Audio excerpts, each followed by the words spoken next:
Hello friends. आज की video में हम लोग देखने वाले हैं about fiscal deficit. Fiscal deficit होता क्या है? सो बेसिकली फिस्कल डेफिसिट का जो डेफिनेशन होता है वो इस तरह होता है कि it is the difference between the total income of the government and it's total expenditure. So total income of the government जो होता है वो एग्जैक्टली क्या होता है? वो होता है टोटल टैक्सेस एंड नॉन डेब्ट कैपिटल रेसिप्ट्स। तो इन दोनों का डिफरेंस, जो कि टोटल इनकम जितना गवर्नमेंट कमाता है और जितना खर्च करता है, इसका डिफरेंस जो होता है इसी को हम लोग फिस्कल डेफिसिट बोलते हैं। ओके। और उसके बाद अगर हम ये देखें कि ये जो फिस्कल डेफिसिट होता है ये कब होता है? ये तभी होता है जब सिचुएशन ऐसी होती है कि गवर्नमेंट का जो एक्सपेंडिचर होता है वो बढ़ जाता है, जितनी उसकी इनकम होती है उससे ज़्यादा। तो जब भी ये सिनेरियो होता है तो ये फिस्कल डेफिसिट को रेस करता है। तो इसके बाद होता है कि जो ये फिस्कल डेफिसिट होता है ये कैलकुलेट कैसे किया जाता है? तो एक्चुअली ये जो कैलकुलेट होता है ये एब्सोल्यूट टर्म में भी होता है और परसेंटेज ऑफ जीडीपी पे भी होता है। तो ये इतना इम्पोर्टेंट नहीं है बट फिर भी हमें पता रहना चाहिए।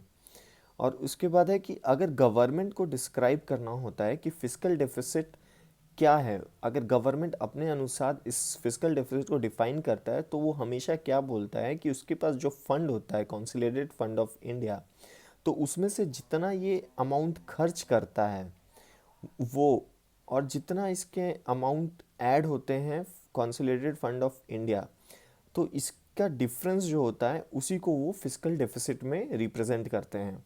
लेकिन जब भी ये जो हम लोग बोल रहे हैं कि ये जो खर्च करता है government consolidated fund of India से, तो इसके अंदर ना कुछ चीज़ को छोड़ देता है, जैसे एक्सक्लूडिंग रीपेमेंट ऑफ द डेब्ट। मतलब जो भी उसने डेब्ट की पेमेंट की है उसको छोड़ के, और जो भी इनकम होता है उसमें बोलता है कि एक्सक्लूडिंग द डेब्ट रेसिप्ट। तो इन दोनों को छोड़ा जाता है। मतलब जितना वो कॉन्सोलिडेटेड फंड ऑफ इंडिया से खर्च करता है और जितना इसके अंदर पैसा आता है, तो इन दोनों का डिफरेंस एक्चुअली क्या होता है? फिस्कल डेफिसिट होता है गवर्नमेंट के अनुसार। ठीक है। और इसको कैलकुलेट करने के लिए एक फॉर्मूला होता है जो बेसिकली होता है total expenditure of the government, जैसा कि हम लोगों ने पहले भी देखा। तो ये जो total expenditure of the government होता है इसके अंदर क्या क्या होगा? Capital and revenue expenditure. मतलब गवर्नमेंट कैपिटल्स पे पैसा खर्च कर रहा है, रेवेन्यू एक्सपेंडिचर है उसका। तो इसका डिफरेंस विद किसके साथ? Total income of the government. तो इनकम ऑफ गवर्नमेंट में क्या क्या आता है? रेवेन्यू रिसिप्ट आता है और recovery of loans and other receipt.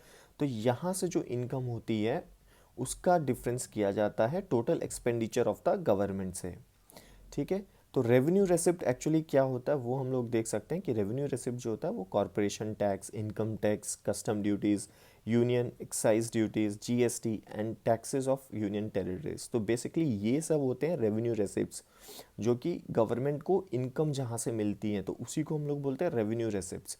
और नॉन टैक्स रेवेन्यूज़ होती है interest रेसिप्ट्स, dividends and profits, external grants, other non tax revenues, receipt of union territories. तो ये हो गया नॉन टैक्स रेवेन्यूज़। तो फिस्कल डेफिसिट इन जनरल अगर हमें ध्यान रखना है तो ये फॉर्मूला हमें पता रहना चाहिए। और कॉन्सोलिडेटेड फंड ऑफ इंडिया में से किसको बोला जाता है और क्या चीज़ एक्सक्लूड किया जाता है, तो ये चीज़, दो चीज़ इंपॉर्टेंट है। तो ये हमारा हो गया फिस्कल डेफिसिट। तो नेक्स्ट वीडियो में गाइज हम लोग देखेंगे दूसरे टॉपिक पे। तब तक के लिए थैंक यू।